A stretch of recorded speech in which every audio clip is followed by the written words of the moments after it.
तुम मुझे यूं बुलाना। बात है 31 जुलाई 1980 की, जिस दिन तकरीबन रात 10:15 बजे हिंदुस्तान का एक अजीम गायक इस दुनिया से रुखसत हुआ।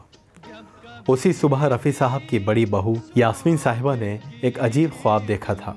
दरअसल रफ़ी साहब के बड़े बेटे खालिद रफ़ी और उनकी बहू लंदन में रहते थे और यास्मीन साहिबा को शुरू से ही ख्वाब में कुछ इशारे मिलते थे जिसका ताल्लुक़ उनके परिवार में किसी शख्स के साथ ज़रूर जुड़ा होता था। 31 जुलाई 1980 को जब लंदन में वो सो रही थी तो रफ़ी साहब को लेकर उन्होंने ख्वाब देखा। वो ख्वाब देखकर थोड़ा परेशान हुई।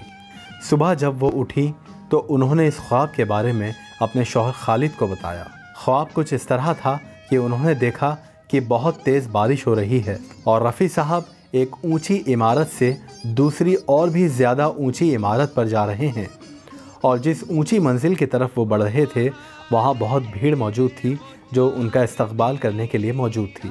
इस ख्वाब को देखकर जब वो उठी तो परेशान हो गई।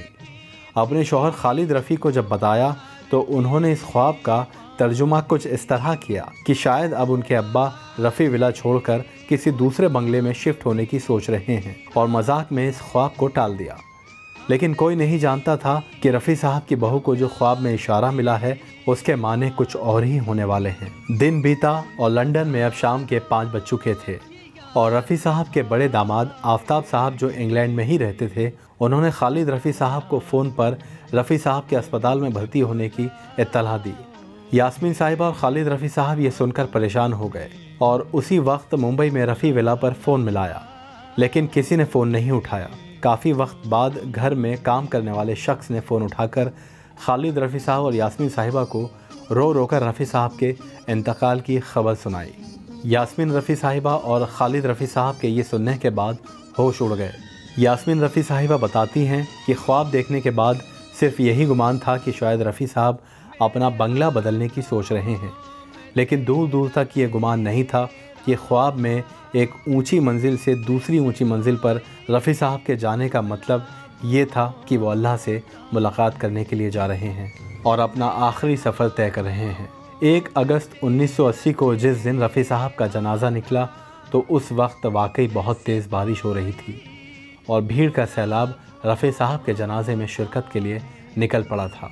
कई लोगों ने कहा कि वक्त रहते अगर ख्वाब की सही ताबीर निकाल ली जाती तो शायद रफ़ी साहब बच सकते थे, लेकिन रफ़ी साहब के परिवार वालों का ये कहना था कि जो कुछ होता है वो अल्लाह की मर्ज़ी से ही होता है और अपने वक्त पर होता है। अल्लाह ताला रफ़ी साहब को अपने पास उसी वक्त बुलाना चाहते थे और उन्होंने बुला लिया। रफ़ी साहब को गुज़रे हुए 40 बरस हो चुके हैं, लेकिन उनकी बहू यास्मीन साहिबा जो आज भी अपने बच्चों के साथ लंदन में रहती हैं वो इस ख्वाब को कभी नहीं भूल पाई और शायद कभी भूल पाएंगी। हो तुम मुझे